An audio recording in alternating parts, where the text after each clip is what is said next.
السلام عليكم ورحمة الله تعالى وبركاته. سو dhawaada walaalaha ku xiran Birol Islamic Media. Waxaan muuqaalkii ka horreeyay u hadalnay dagaalkii Badar ama maalintii Al-Furqaan oo ah dagaalkii ugu horreeyay muslimiinta la galaan mushrikiinta reer Quraysheed. Hadduu Allah awood la ogolaado, waxaan muuqaalkan uga hadli doonaa dagaalkii labaad ee muslimiinta la galaan mushrikiinta reer Quraysheed oo ah dagaalkii Uhud. Ugu horreyn intaan muuqaalka u gudagalin, aanu taariikhda dib ugu laabano.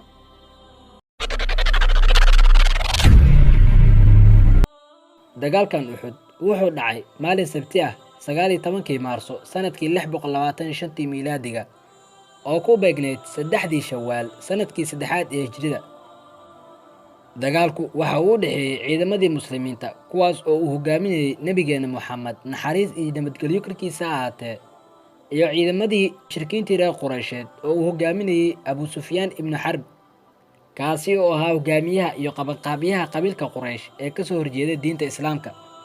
dagaalkan Uhud wuxuu ahaa dagaalkii labaad ee ka dhaca kufaarta reer Makka iyo muslimiinta. waxa ka horreeyay dagaalkii Badar ee dhacay sanadkii 624 miilaadiga, markaas oo tiriyada muslimiin ah jabiyeen dhowr kun oo ciidamadii mushrikiinta reer Quraysheed ah. taariikhda miilaadiga markay ahayd 11 Maarso sanadkii 625 miilaadiga ayaa guuto ciidamadii mushrikiinta reer Quraysheed ah ka soo baxeen magaalada Makka si ay ugu soo argudaan dadkii laga dilay dagaalkii Badar. ciidamadii reer Makka si fiican ay u qalabaysnaayeen oo xitaa dumarka iyo carruurta horay ayay u soo kaxaysteen si aanay marnaba u jabin.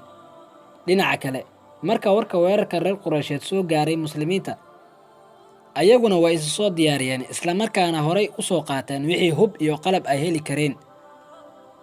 si kastaba ha ahaatee, xoogga ciidamada labada dhinac waxay fooda isku dareen bannaanka dhinaca buurta Uhud, halkaasi oo dagaalka qaybtiisa hore guusha ku raacday ciidamadii muslimiinta. ciidamadii loogu talagalay inay muslimiinta ka ilaaliyaan dhabarjebinta ayaa waxa ay moodayeen in muslimiinta ay guuleysteen. in badan ciidamadii muslimiinta dhabarjebinta ka ilaalinayay soo daba ordeen dagaalyahanadii reer Makka.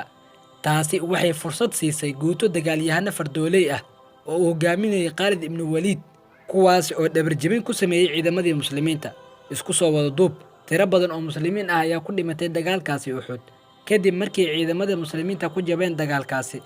intaas waxaa dheer in nabigeena Muhammad naxariis iyo nabadgelyo korkiisa ahaatee laftiisa dhaawacyo aad u halis badan ay soo gaareen. ugu dambeyntii waxay guusha raacday kufaartii reer Makka.